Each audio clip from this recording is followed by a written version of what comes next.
रात की सड़कों पर सच कभी अकेला नहीं चलता। हर मोड़ के पीछे कोई कहानी छिपी होती है जिसे कोई सुनना नहीं चाहता, और जो सुन ले वो कभी लौटता नहीं। कहते हैं कुछ रास्तों पर पहिए नहीं चलते, वक्त चलता है। घड़ी रुक जाती है पर वो सड़क वहीं रहती है।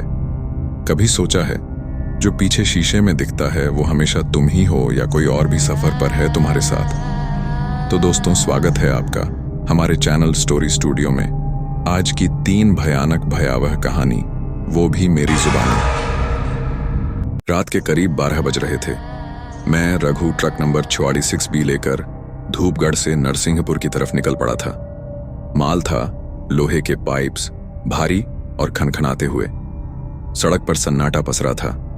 बारिश की हल्की बूंदें शीशे पर गिर रही थीं और वाइपर उन्हें यूं मिटा रहे थे जैसे कोई यादें साफ कर रहा हो। मुझे ये रास्ता हमेशा डरावना लगा है। चारों तरफ जंगल, कहीं कहीं टूटी हुई बिजली की लाइनें और मोबाइल सिग्नल भी नहीं। रेडियो ऑन किया पर बस खड़खड़ाहट। साला फिर स्टेशन गायब, मैंने खुद से कहा।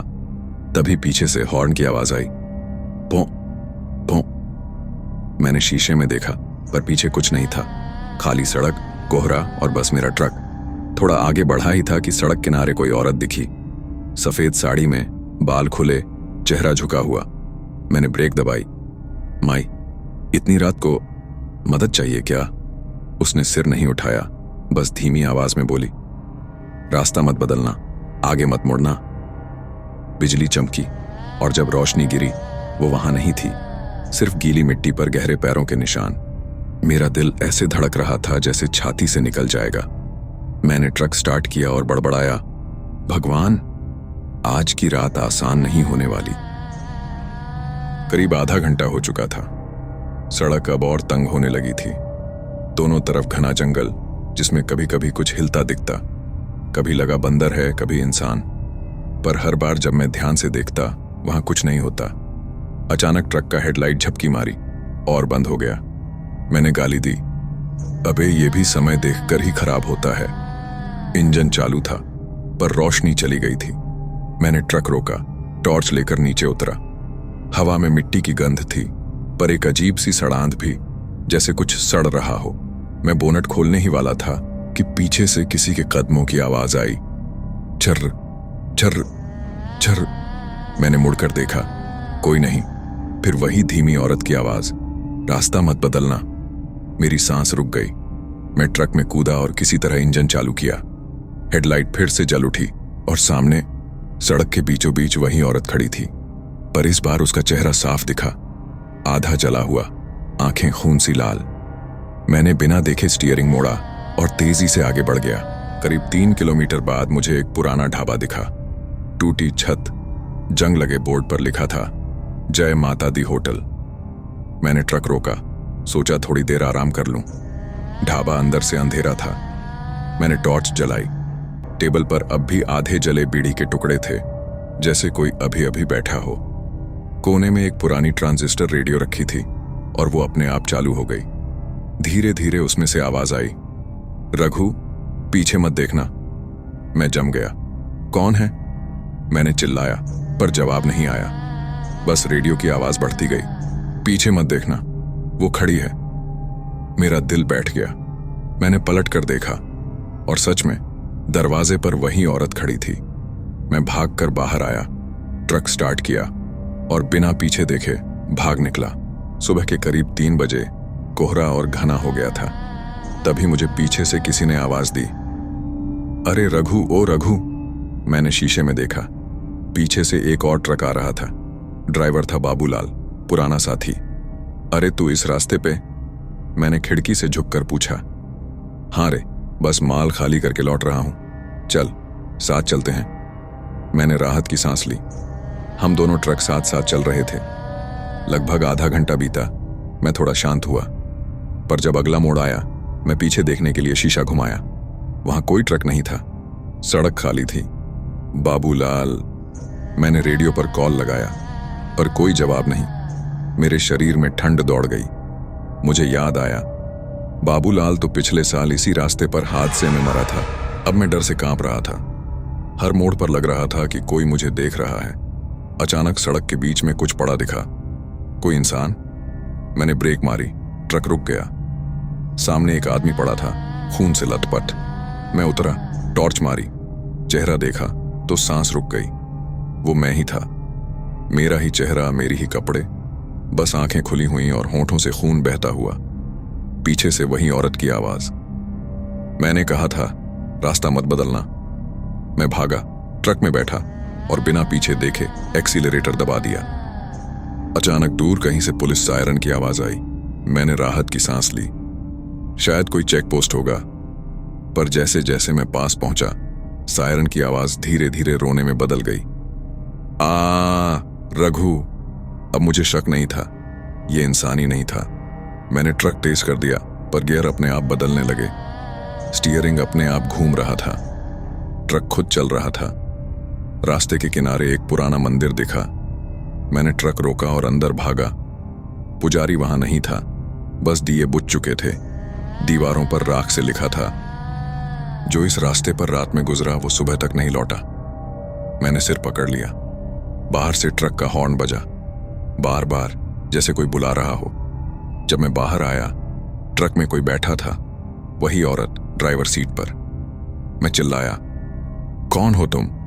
उसने मेरी तरफ देखा और बोली, मैं वो हूं जिसे तुमने 5 साल पहले कुचल दिया था, इसी रास्ते पर। मुझे सब याद आ गया। एक बार बारिश की रात में मैंने किसी को टक्कर मार दी थी। डर के मारे पुलिस में रिपोर्ट नहीं की, और वो औरत वही थी। उसका चेहरा खून से सना हुआ था, पर आंखों में शांति थी। तू नहीं बच सकता रघु, ये रास्ता अब तेरा घर है। अगली सुबह एक और ड्राइवर ने बताया, सड़क पर एक ट्रक पलटा पड़ा था, नंबर 46B। अंदर कोई नहीं था, बस स्टीयरिंग पर खून जमे उंगलियों के निशान।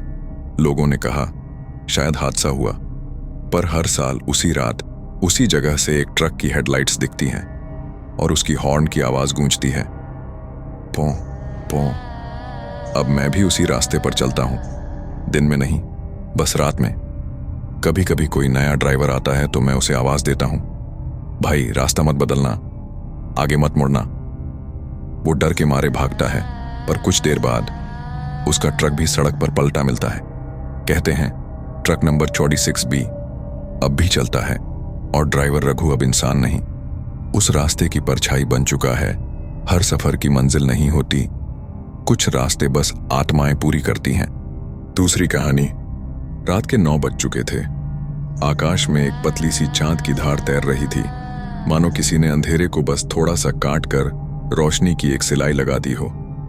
आसमान पर बादल भारी होकर लटके थे और हवा में नमी थी। उस नमी में मिट्टी और किसी अदृश्य डर की गंध घुली थी। रामदयाल ने अपने पुराने ट्रक का गियर बदला और ढलान पर उतरते हुए हेडलाइट की रोशनी आगे फेंकी। उसकी आंखों के नीचे थकान की हल्की परछाई थी, पर फिर भी स्टीयरिंग पर उसकी पकड़ मजबूत थी। 20 बरस से सड़क पर दौड़ते दौड़ते अब उसे हर मोड़, हर झटके की पहचान थी। पर आज का रास्ता कुछ अलग था। यह रास्ता था बरगहिया जंगल का, जो सासाराम और औरंगाबाद के बीच पड़ता था। लोग कहते थे रात को यहां से कोई अकेला पार नहीं करता, भूत वूत कुछ नहीं होता। रामदयाल बुदबुदाया, सिगरेट सुलगाते हुए, लोगों की बनाई बातें हैं बस। पर मन के किसी कोने में एक हल्की बेचैनी जरूर थी, जैसे कोई अनदेखी निगाह उसे लगातार ताक रही हो। ट्रक में माल भरा था, सीमेंट की बोरियां। उसे पटना पहुंचना था सुबह तक। हाईवे से कटकर यह रास्ता छोटा पड़ता था, पर सुनसान भी। पेट्रोल कम था, इसलिए उसने यही रास्ता चुना। जंगल शुरू हुआ तो सड़क सांकरी होने लगी। दोनों तरफ ऊंचे साल और सागौन के पेड़ झुके हुए थे, जैसे आसमान तक जाने की कोशिश में हो। हवा में झींगुरों की आवाज गूंज रही थी और कभी कभी कोई उल्लू बोल उठता। रामदयाल ने रेडियो ऑन किया, पर आवाज में सिर्फ खरखराहट थी। उसने रेडियो बंद किया और ट्रक की खिड़की से बाहर झांका। सामने एक मोड़ पर धुंध घनी होकर बैठी थी, इतनी कि हेडलाइट की किरणें उसमें घुलकर गायब हो जाती। अचानक ट्रक झटका खा गया। अरे बाप रे! उसने ब्रेक मारा। नीचे उतरकर देखा तो रास्ते पर एक सफेद चीज पड़ी थी। पहले तो लगा कोई कपड़ा होगा, पर जब पास गया तो देखा एक औरत की चुन्नी थी, सफेद और मिट्टी में सनी हुई। चारों तरफ सन्नाटा था। दूर कहीं कोई झींगुर भी अब नहीं बोल रहा था। रामदयाल ने चुन्नी उठाई, झाड़ कर किनारे रख दी और ट्रक में बैठने ही वाला था कि पीछे से किसी ने बहुत धीमे, लगभग फुसफुसाते हुए कहा, रोक लो, जरा ठहरो। उसका दिल धक से रह गया।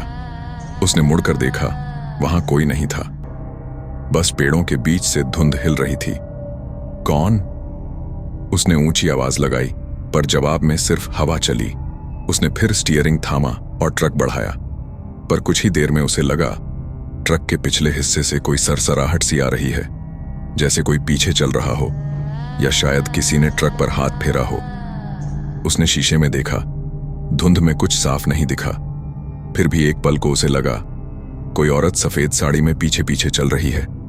दिल की धड़कन तेज हो गई। उसने झट से गियर बढ़ाया। इंजन गरजा और ट्रक ने रफ्तार पकड़ी, मगर पीछे की छाया वैसी ही बनी रही, धुंध में धीमे धीमे साथ चलती हुई। करीब आधा मील आगे बढ़ने के बाद जब उसने फिर आईना देखा तो छाया गायब थी। उसने लंबी सांस ली, माथा पोंछा और बुदबुदाया, बेवकूफ आदमी, डर गया एक कपड़े से। रात गहरी होती जा रही थी। अचानक आसमान में बिजली चमकी और कुछ बूंदें गिरीं। बारिश शुरू हो गई। सड़क की मिट्टी फिसलन भरी हो गई थी।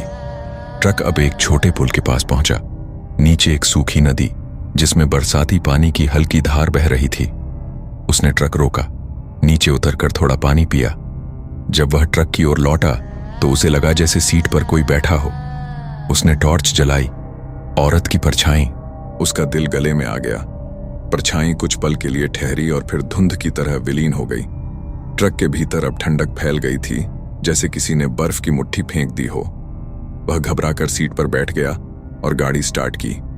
इंजन गरज उठा, पर मन अब भी कांप रहा था। वह लगातार सोच रहा था, क्या यह सब उसका भ्रम था या सच में कोई थी वहां। ट्रक जब फिर सड़क पर आया तो अचानक रेडियो अपने आप चालू हो गया।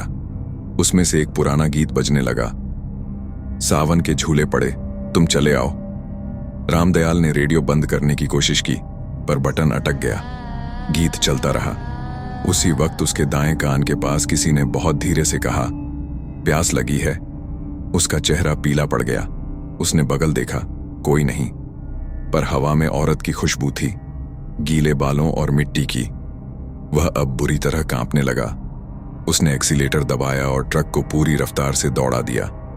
बारिश अब तेज हो चुकी थी। हेडलाइट की रोशनी में सड़क एक पीली नदी सी लग रही थी, पर तभी सड़क के बीचों बीच कुछ दिखा, वही सफेद साड़ी वाली आकृति। रामदयाल ने ब्रेक मारा, ट्रक फिसला, टायरों की चीख गूंजी और ट्रक साइड में जाकर अटक गया। धुंध के बीच वह औरत खड़ी थी, सिर झुका हुआ, बाल भीगे हुए, चेहरा ढका हुआ।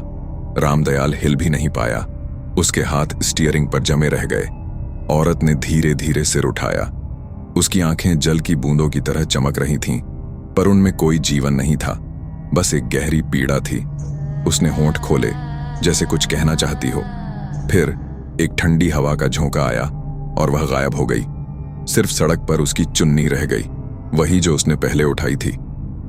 रामदयाल बेहोश सा ट्रक में ही झुक गया। बाहर बारिश धुलती रही और जंगल की गंध और गाढ़ी होती गई। बरगहिया जंगल की रात अब बीत चुकी थी। सुबह के पहले उजाले के साथ आसमान में हल्की गुलाबी रेखा फैली और पक्षियों की कुछ आवाजें सुनाई देने लगीं। मगर रामदयाल के लिए वह रात जैसे खत्म ही नहीं हुई थी। उसकी आंखें लाल थीं और चेहरा पीला पड़ा था। पूरी रात वह ट्रक की सीट पर टेढ़ा होकर बैठा रहा। कभी इंजन चालू करता, कभी बंद, पर ट्रक आगे नहीं बढ़ा। सुबह किसी ने खिड़की पर दस्तक दी। वह चौंक कर उठा। बाहर एक बूढ़ा आदमी खड़ा था, हाथ में लाठी और सिर पर फटा पुराना गमछा। का भइल बाबू? बूढ़ा बोला। रात भर यही जगह खड़ा रहलन, रास्ता तो साफ बा।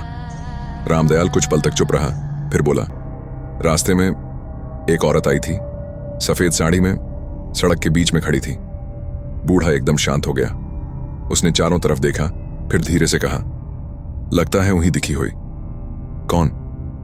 बूढ़े ने गमछे से पसीना पोंछा और बोला, बरगहिया घाटी में 5 बरस पहले एगो औरत के लाश मिलल रहे। लोग कहता है रात में ओह का आत्मा यहीं भटकत रहेली।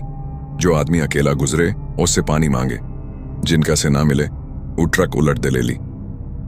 रामदयाल के होंठ सूख गए। उसने अनजाने में वही चुन्नी उठाई जो पिछली रात गिरी थी। अब भी भीगी थी, पर उस पर हल्की सी महक थी, जैसे किसी ने अभी अभी तेल लगाए बाल सुखाए हों। कौन थी वो? उसने पूछा। बूढ़ा बोला, नाम कितना लोग अलग अलग बतावे, पर असली नाम शायद रूपा रहल हुई। बोलैनी की एक रात पति के साथ निकली, ट्रक पलट गई, मर्द के लाश मिलल, औरत के ना। तब से जो ड्राइवर अकेले ईहन से निकले वो रूपा के देख लेवे। रामदयाल की रीढ़ में सिहरन दौड़ गई। रूपा, उसने धीरे से दोहराया। रूपा, वही नाम रेडियो पर भी गूंजा था क्या? बूढ़ा कुछ और कहने ही वाला था कि सड़क से एक और ट्रक गुजरा, मणिराम का ट्रक। वह रामदयाल का पुराना साथी था जो कई बार इसी रूट से गया था। रामदयाल ने उसे हाथ हिलाकर रोका। मणिराम हंसता हुआ नीचे उतरा। अरे भाई, तू यहां का करत बाड़े? रतिया भरी है ने? कुछ गड़बड़ हो गई, रामदयाल बोला। गड़बड़? मणिराम ने सिर खुजाया। अरे ये जंगल के लोग तो हर चीज में भूत देख लेते हैं। रामदयाल ने कुछ नहीं कहा। उसकी आंखों के सामने अब भी वो चेहरा घूम रहा था, भीगे बाल, खाली आंखें और वो आवाज, प्यास लगी है। थोड़ी देर बाद दोनों ट्रक आगे बढ़े। रास्ता अब गांव की तरफ खुलने लगा था। सूरज की रोशनी पेड़ों के बीच से छनकर सड़क पर पड़ रही थी, पर रामदयाल के मन में कुछ और ही चल रहा था। उसे लग रहा था जैसे पीछे से कोई अब भी साथ चल रहा हो, कोई अधूरी सांस, कोई पुकार। वह मन ही मन तय कर चुका था कि शाम होते ही वह उस जगह पर वापस जाएगा जहां वह औरत खड़ी थी। दोपहर को जब दोनों ड्राइवर एक ढाबे पर रुके तो मालिक ने हंसते हुए कहा, भाई लोग, कल रात फिर वही भूतनी दिखी। सड़क बंद करवा दी थी पुलिस ने। रामदयाल चौंक गया। पुलिस? हां, सिपाही लोग कह रहे थे एक नया एक्सीडेंट हुआ है। कोई छोटी गाड़ी फिसल के खाई में चली गई। चालाक बोलता था। सड़क के बीच कोई औरत खड़ी थी। मणिराम ने हंसकर कहा, अबे ये सब अफवाह है, तू सुन मत। ट्रक चला और माल पहुंचा। पर रामदयाल अब और चुप नहीं रह सका।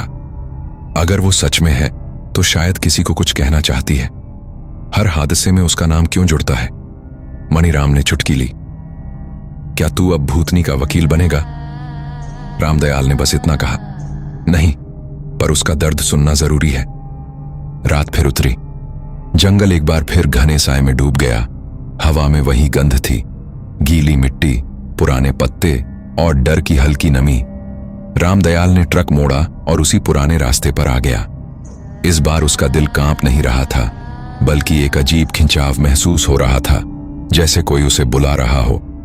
वह पुल तक पहुंचा, वही जहां कल रात उसने रूपा को देखा था। उसने ट्रक रोका, इंजन बंद किया और बाहर उतरा। आसमान में बादल फिर घिर आए थे। हवा में एक अजीब सी ठंडक थी। उसने धीरे से पुकारा, कौन हो तुम? रूपा? कुछ देर तक सन्नाटा रहा, फिर हवा में वही खुशबू घुली। पेड़ों के बीच हल्की सफेदी उभरी और वहां वह खड़ी थी, सफेद साड़ी में, भीगे बालों के साथ, वही चेहरा। पर इस बार उसकी आंखों में डर नहीं था, बस गहरी थकान थी। रामदयाल का गला सूख गया। उसने कांपते हुए कहा, तुम कौन हो? क्यों दिखती हो मुझे? औरत ने धीरे से होंठ खोले। आवाज बमुश्किल सुनाई दी, पानी देना। रामदयाल ने जेब से बोतल निकाली और आगे बढ़ाया, पर जैसे ही उसने बोतल उसके हाथ में दी, बोतल जमीन पर गिर पड़ी और रूपा का चेहरा एक पल में बुझ गया। उसने ठंडी आवाज में कहा, पानी से नहीं बुझेगी ये प्यास, जो अधूरा रह गया वही जल रहा है। और उसी क्षण हवा का एक तेज झोंका आया। पेड़ हिल उठे और रूपा गायब हो गई। रामदयाल देर तक वहीं खड़ा रहा। फिर उसने देखा, जहां वह खड़ी थी वहां जमीन में कुछ चमक रहा था। वह झुका। मिट्टी में आधा ढंसा हुआ एक छोटा चांदी का पायल था। उसने उसे उठाया, झाड़ा और महसूस किया कि उसकी उंगलियों में एक सिहरन दौड़ गई है। उस पायल से एक बहुत हल्की सी घंटी की आवाज आई, जो सीधी उसके दिल में उतर गई। वह समझ गया, रूपा की कहानी अब खत्म नहीं हुई थी, बस शुरू हुई थी। वह ट्रक में लौट आया, पायल को डैशबोर्ड पर रखा और इंजन चालू किया। रेडियो अपने आप चल पड़ा, पर इस बार गीत नहीं, बल्कि एक औरत की हंसी की गूंज निकली। मिलोगे फिर मुझसे बरगहिया घाटी में, जब चांद अधूरा होगा। रामदयाल के माथे पर ठंडा पसीना आ गया। वह ट्रक दौड़ाता रहा। पर उस आवाज की गूंज उसके कानों में बार बार लौटती रही और जंगल फिर से धुंध में डूब गया। बरघैया गांव छोटा सा था, आधा जंगल में, आधा सड़क के किनारे।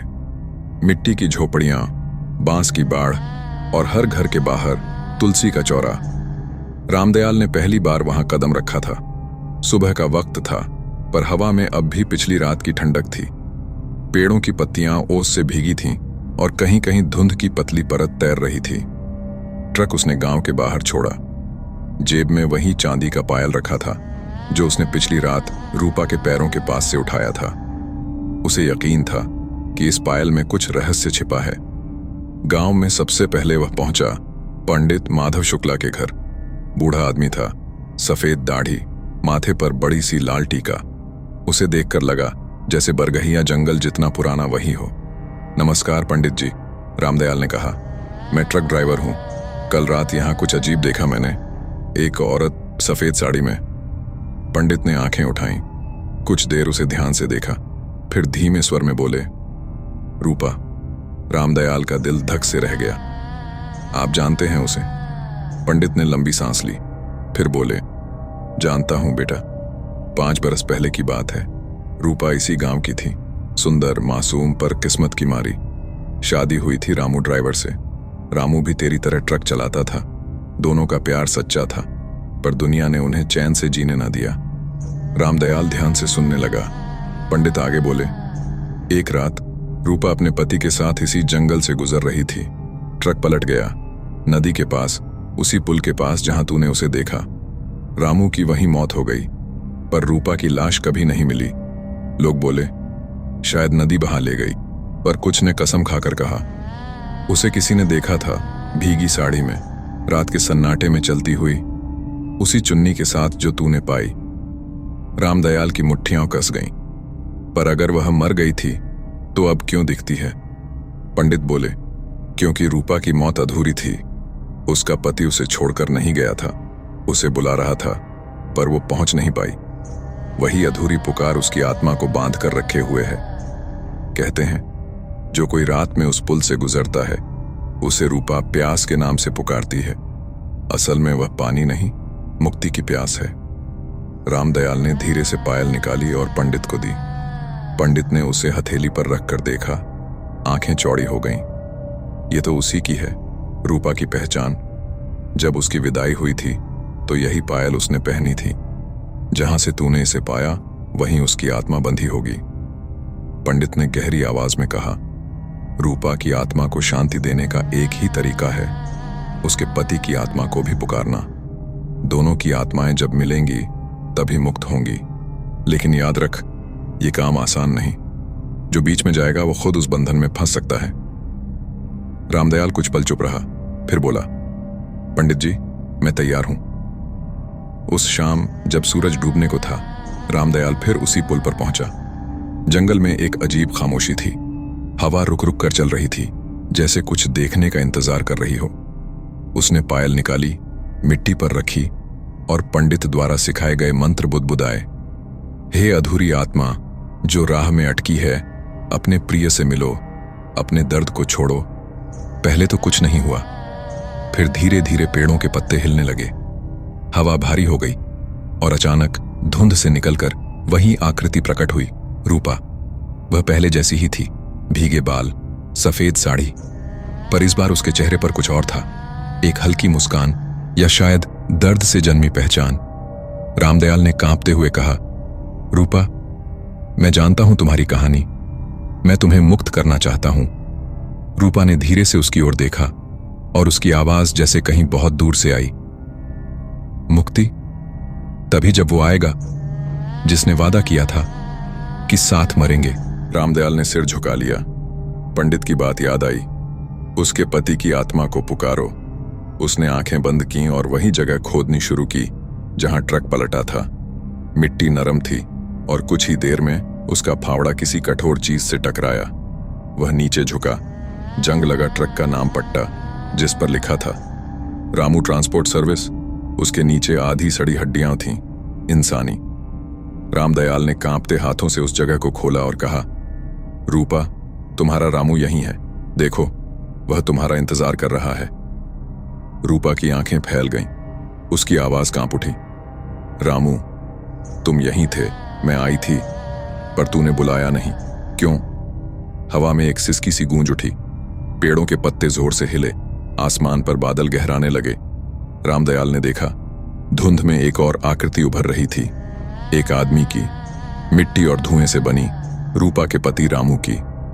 रूपा ने उसकी ओर हाथ बढ़ाया, पर तभी कुछ हुआ।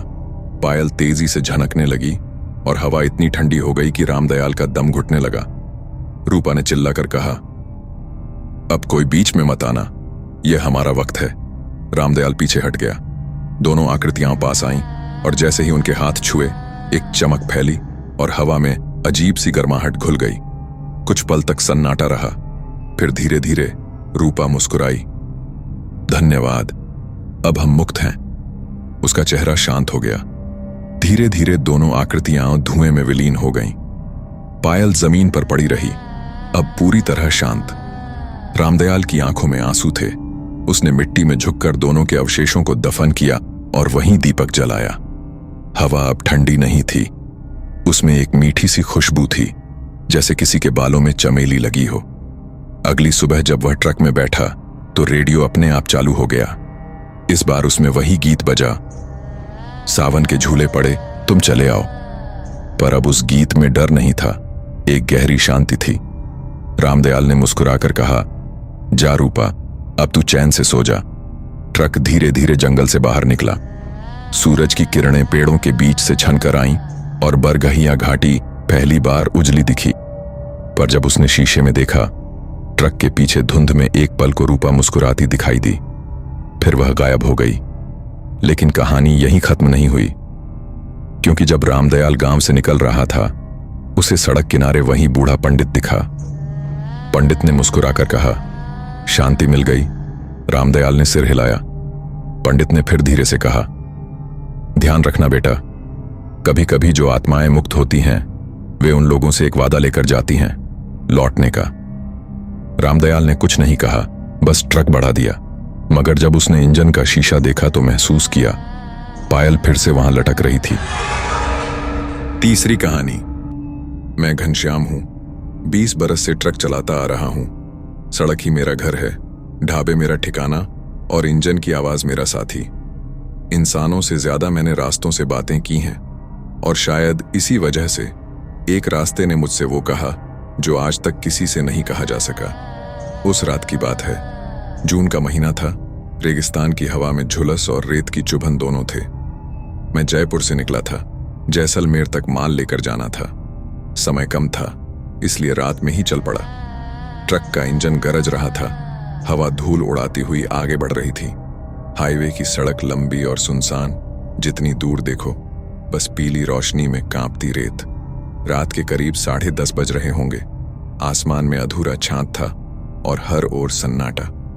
ट्रक के रेडियो से धीमे गाने बज रहे थे, पुराने जमाने की धुनें जो नींद और याद दोनों जगाती हैं। मैं खामोशी से स्टीयरिंग पकड़े चला जा रहा था, तभी अचानक ट्रक की हेडलाइट में कुछ हल्का सा हिला। मैंने ध्यान से देखा, सड़क के बीच कोई खड़ा था। पहले लगा कोई जानवर होगा, शायद ऊंट या कोई पागल भटकता आदमी। लेकिन जब ट्रक थोड़ा और पास आया तो दिल की धड़कन थम गई। वो एक औरत थी, सफेद साड़ी में, नंगे पांव, बिल्कुल स्थिर। उसके बाल खुले थे, पर हवा में जरा भी नहीं हिल रहे थे, जैसे समय रुक गया हो। मैंने झट से ब्रेक दबाया। ट्रक चीखता हुआ रुका। स्टीयरिंग पर पसीना आ गया था। मैं खिड़की से झांका। वो औरत अब भी वहीं थी, बिल्कुल बीच सड़क पर। मैंने हॉर्न बजाया, कोई हरकत नहीं। कभी कभी ऐसा लगता है कि रेगिस्तान के सन्नाटे में ध्वनि भी डर जाती है। उस वक्त भी वही हुआ। मैंने डरते डरते ट्रक का दरवाजा खोला, टॉर्च उठाई और बाहर उतरा। हवा में अजीब सी ठंडक थी, जून की रात में ठंडक। जैसे ही टॉर्च की रोशनी उसके चेहरे पर पड़ी, मैंने देखा उसकी आंखें लाल थीं और होंठ सूखे हुए। वो अचानक मुस्कुराई। वो मुस्कान ऐसी थी जो किसी जीवित इंसान की नहीं लगती। एक साथ दर्द, शून्यता और मौत का सन्नाटा। मैंने आवाज दी, माई, तुम कौन हो? कोई जवाब नहीं। वो बस धीरे से पीछे मुड़ी और सड़क के किनारे की रेत में चली गई। धुंध का एक झोंका उठा और सब कुछ गायब। मैं कुछ देर वहीं खड़ा रहा, रेत मेरे जूतों में भर रही थी और आसमान से जैसे नजरें हटाना मुश्किल था। अचानक पीछे से ट्रक का इंजन खुद ब खुद बंद हो गया। मेरे रोंगटे खड़े हो गए। मैं दौड़कर ट्रक के पास पहुंचा, इग्निशन घुमाया, कुछ नहीं। एक बार, दो बार, फिर तीसरी बार। इंजन ने हल्की घरघराहट की, जैसे किसी ने गले में हाथ डाल दिया हो। रेडियो अपने आप चालू हो गया। एक खड़खड़ाती आवाज आई, पानी। फिर सब कुछ खामोश। मैंने रेडियो बंद कर दिया, खिड़कियां चढ़ाई और अंदर बैठ गया। दिल इतनी तेजी से धड़क रहा था कि लगता था अभी फट जाएगा। कुछ मिनट बाद इंजन चल पड़ा। मैंने बिना पीछे देखे ट्रक आगे बढ़ाया। काफी दूर तक सड़क खाली थी। अचानक बाईं ओर धुंध की एक पट्टी सी उठी और हेडलाइट के सामने फिर वही साया नजर आया। इस बार थोड़ा दूर, सड़क के किनारे चलते हुए। मेरे हाथ कांपने लगे। मैंने एक्सीलेटर दबाया, स्पीड बढ़ाई, पर वो साया जैसे साथ साथ चल रहा था। मैंने फिर हॉर्न बजाया। इस बार वो साया रुका और धीरे से मेरी ओर मुड़ा। उसका चेहरा साफ दिखाई दिया, वही औरत, पर इस बार उसकी आंखें सीधे मेरी आंखों में थीं। उसकी पलकें नहीं झपक रही थीं, बस ठंडी निगाहें। फिर उसके होंठ हिले, पर मैं कुछ सुन नहीं पाया। मैंने ट्रक को तेज किया। हेडलाइट की रोशनी में वो धुंध के साथ गायब हो गई। सड़क पर अब भी कोई नहीं था, लेकिन मुझे लग रहा था कोई मेरे साथ है। सीट के बगल में, हवा में, मेरी सांसों के बीच। करीब आधा घंटा चला तो दूर एक छोटा सा ढाबा दिखा। मैंने ट्रक रोका, उतरकर अंदर गया। वहां सिर्फ एक बूढ़ा आदमी बैठा था, झोले में बीड़ियां, मटके में पानी। मैंने चाय मांगी, उसने बिना कुछ कहे बना दी। जब मैंने कप उठाया, उसने धीरे से पूछा, बेटा तू अकेला चला है? मैंने कहा, हाँ, क्यों? वो बोला, क्योंकि अकेले चलने वालों को वो दिखती है, उसी सड़क पर। मेरे हाथ से कप छूटने वाला था।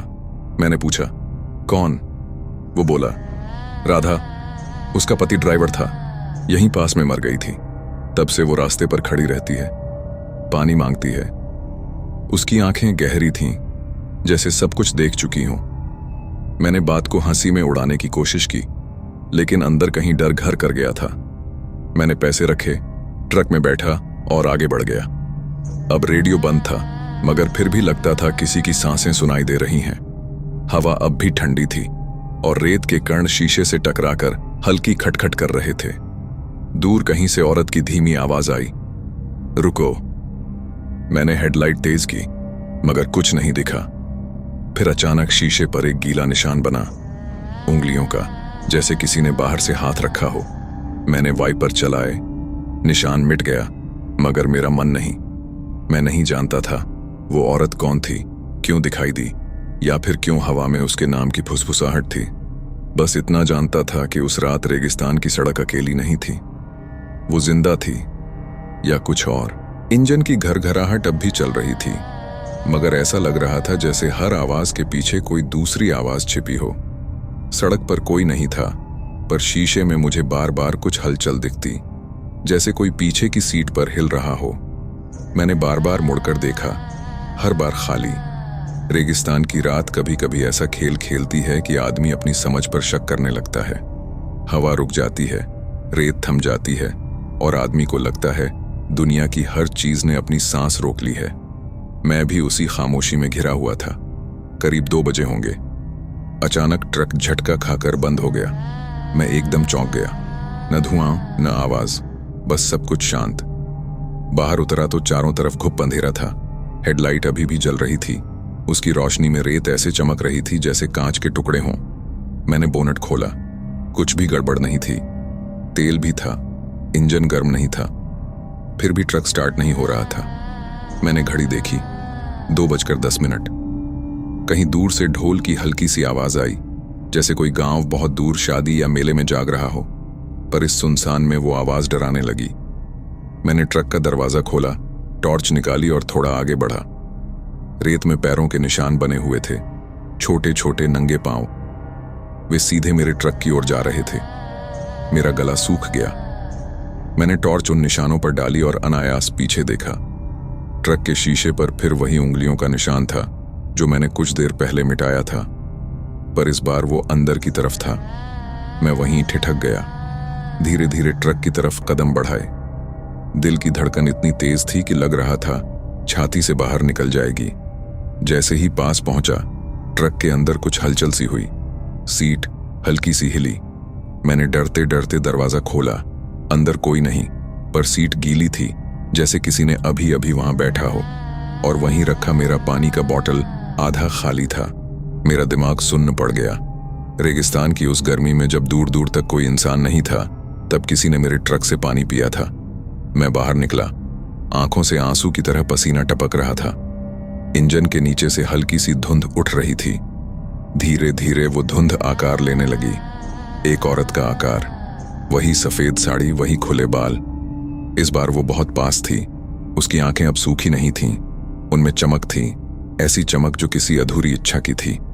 मैं पीछे हट गया। टॉर्च की रोशनी कांपने लगी।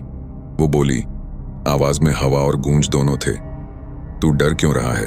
पानी तो दिया ना। मैं जम गया, मेरे होंठ हिले ही नहीं। उसने फिर कहा, पानी दिया, अब सुन भी ले। मैंने मुश्किल से पूछा, कौन हो तुम? वो मुस्कुराई। नाम पूछता है, रास्ते की हूं, इस सड़क की। जो इससे गुजरते हैं उन्हें साथ ले जाती हूं। मैंने पीछे हटना चाहा, पर पैर भारी हो गए थे। उसके चेहरे पर अब मुस्कान नहीं थी, सिर्फ दर्द था। वो बोली, मेरा नाम राधा था, पति ने यहीं छोड़ा था, पानी लाने गया था। वापस आया तो मैं रेत में थी। मुझे प्यास लगी थी, बहुत प्यास। उसकी आवाज टूटने लगी, जैसे हर शब्द के साथ हवा कांप रही हो। मैंने आंखें बंद कर लीं। जब फिर खोलीं, वो गायब थी। सिर्फ हवा घूम रही थी और रेत उड़ रही थी। मैं ट्रक में बैठ गया। इंजन अपने आप चालू हो गया। बिना सोचे आगे बढ़ गया, पर अब सड़क वैसी नहीं लग रही थी। हर मोड़ पर लगता कोई खड़ा है। हर बार रेत उड़ती, उसमें किसी के पैर की आकृति दिख जाती। करीब 4 बजे तक मैं बस यूं ही चलता रहा। थकान अब डर से बड़ी हो चुकी थी, आंखें भारी, मन खाली। तभी सामने दूर एक छोटी सी रोशनी दिखी, शायद कोई मंदिर या गांव का घर। मैंने राहत की सांस ली और गाड़ी रोकी। पास जाकर देखा, वो एक छोड़ा हुआ मंदिर था।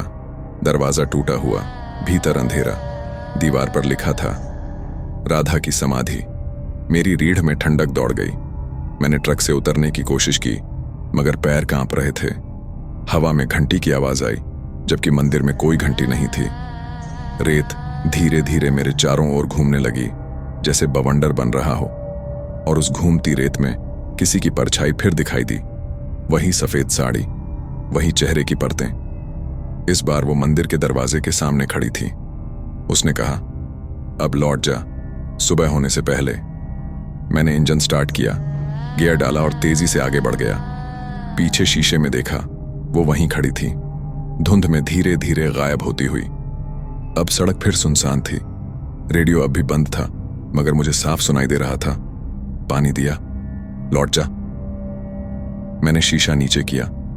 हवा अंदर आई, पर उसके साथ रेत भी। रेत मेरे चेहरे पर चिपकी और होंठों पर नमकीन स्वाद छोड़ गई, जैसे किसी ने आंसू से छुआ हो। उस वक्त मुझे समझ नहीं आया कि वो आत्मा मुझे डराना चाहती थी या किसी और खतरे से बचा रही थी। पर एक बात साफ थी, मैं अब इस सड़क का हिस्सा बन चुका था। रेगिस्तान मुझे पहचान चुका था।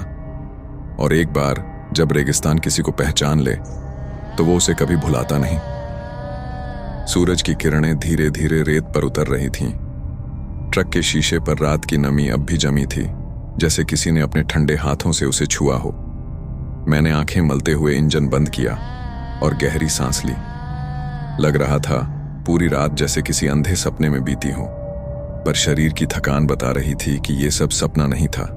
सामने रेत के बीच एक पुराना पक्का रास्ता दिखा, टूटा फूटा, पर साफ था कि बहुत समय पहले यह किसी गांव की ओर जाता होगा। मैंने सोचा, थोड़ा आगे जाकर किसी से पानी मांग लूं और शायद वहां कोई होटल या ढाबा मिल जाए। इंजन चालू किया। ट्रक धीरे धीरे उस रास्ते पर बढ़ा। करीब आधा घंटा चला था कि एक पुराना सूना गांव दिखा। चारों ओर जली हुई झोंपड़ियां, बिखरे मटके और दीवारों पर उखड़े हुए चित्र। ऐसा लग रहा था कि यहां किसी ने अचानक सब छोड़ दिया हो।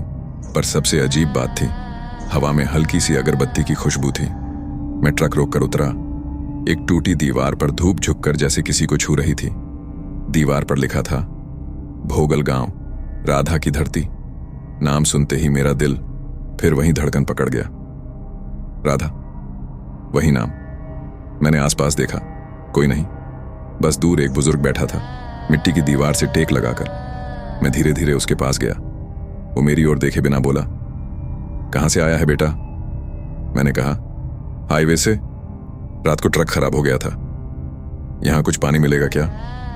वो हंसा, मगर उसकी हंसी में दर्द था। पानी? यहां तो सालों से कोई पानी नहीं रुका, न कुआं न इंसान। मैंने हैरानी से पूछा, फिर आप यहां? वो बोला, मैं गया नहीं, राधा ने कहा था यहीं रहना है। मेरा दिल जैसे एक पल को थम गया। मैंने कांपते हुए पूछा, राधा? वो धीरे से मुस्कुराया, हाँ राधा, वही जो इस रेगिस्तान की रानी थी, वही जो अब भी रातों को प्यासे को पानी पिलाती है। उसकी आवाज इतनी धीमी थी कि हवा में खो जाती। कई साल पहले इस गांव के ठाकुर ने राधा से जबरन शादी की थी। वो उसे इस रेगिस्तान में ले आया और एक दिन छोड़ गया। कहा, पानी लाने जा रहा हूं, पर लौटा ही नहीं।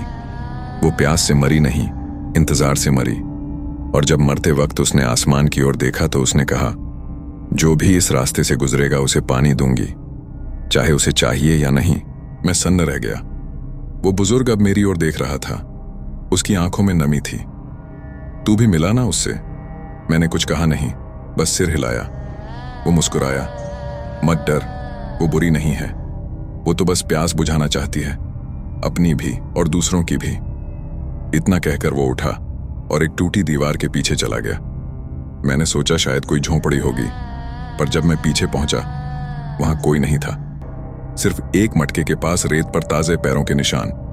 मैं घबरा गया, फौरन ट्रक में बैठा और गांव से बाहर निकल आया। पर जैसे जैसे ट्रक आगे बढ़ रहा था, हवा बदलने लगी। रेत में फिर वही सुगंध आने लगी, गीले बालों और मिट्टी की। सामने सड़क के किनारे एक लड़की खड़ी थी, सफेद साड़ी, खुले बाल, चेहरे पर वही शांत सी मुस्कान। मैंने तुरंत ब्रेक मारा। वो धीरे से ट्रक की ओर बढ़ी। डरो मत, उसने कहा, मुझे छोड़ दिया था सबने, पर तू मत छोड़ना। मैंने कांपते हुए पूछा, क्या चाहती हो तुम? वो बोली, सुन ले मेरी कहानी पूरी, फिर चला जाना। और इसके पहले कि मैं कुछ कहता, वो ट्रक की सीढ़ी पर चढ़ गई। अब वो मेरे बगल में बैठी थी। ट्रक चल पड़ा। रेगिस्तान की हवा अब हल्की थी, जैसे कोई सुकून फैला हो। वो धीरे से बोलने लगी, जब मैं मरी थी तब बारिश हुई थी। सबने कहा यह चमत्कार है, पर मुझे पता था वो मेरा दर्द था जो आसमान से बरस रहा था। इस सड़क पर जब कोई अकेला गुजरता है, मुझे उसकी प्यास सुनाई देती है, कभी डर के रूप में, कभी याद के रूप में। तू डरा नहीं, इसलिए मैं तेरे साथ हूं। मैं चुप था, पर उसके हर शब्द में कुछ अजीब सुकून था। ऐसा लग रहा था जैसे कोई गहरा दर्द मुझे अपनी कहानी सुना रहा हो। अचानक उसने कहा, रुक जा। मैंने ट्रक रोक दिया। सामने एक छोटा सा तालाब था, सूखा हुआ। उसने उतरकर रेत को हाथ से हटाया और नीचे से मिट्टी गीली निकली। देख, पानी अब भी है, उसने कहा। बस किसी ने उसे ढक दिया है, जैसे मेरी यादों को। फिर उसने मेरी ओर देखा। इस सड़क को कोई याद नहीं करता, पर यह सड़क सबको याद रखती है। तू जब लौटेगा तो देखेगा, ये रास्ता तेरा चेहरा भी पहचान लेगा। मैंने डर के मारे कुछ नहीं कहा, बस उसे देखने लगा। धीरे धीरे उसकी परछाई धुंधली होने लगी। सफेद साड़ी रेत में घुल गई और हवा में फिर वही खुशबू भर गई। मैंने तालाब की ओर देखा। जहां अभी तक सूखी मिट्टी थी, वहां अब पानी का छोटा सा गड्ढा था और उसके बीच में झिलमिलाता एक फूल तैर रहा था। मैंने ट्रक स्टार्ट किया और आगे बढ़ गया। अब सूरज पूरी तरह निकल चुका था। रेगिस्तान सुनहरा हो गया था, पर मेरे भीतर एक ठंडक थी, जैसे किसी ने मेरी आत्मा को छू लिया हो। सड़क अब शांत थी, मगर मुझे साफ सुनाई दे रहा था। प्यास बुझी नहीं थी, अब बुझ गई है। मैंने शीशे में देखा। पीछे वो नहीं थी, पर सीट पर पानी की कुछ बूंदें अब भी चमक रही थीं, और उन बूंदों में सूरज की किरणें वैसे ही टूट रही थीं, जैसे किसी अधूरी आत्मा ने आखिरकार सुकून पा लिया हो। कहते हैं, रेगिस्तान की हर सड़क किसी की याद संभाले बैठी होती है। कुछ यादें मिट जाती हैं, पर कुछ रेत के नीचे भी जिंदा रहती हैं। मैं घनश्याम बस एक ट्रक ड्राइवर था, पर उस रात इस सड़क ने मुझे कहानी बना दिया। राधा अब वो भूत नहीं, इस रास्ते की रूह है। हर गुजरते ड्राइवर से वो अब भी कहती है, पानी दिया, अब लौट जा। रेगिस्तान ने सिखाया, भूत डराने नहीं आते, वो बस याद दिलाते हैं कि कुछ इंतजार कभी खत्म नहीं होते।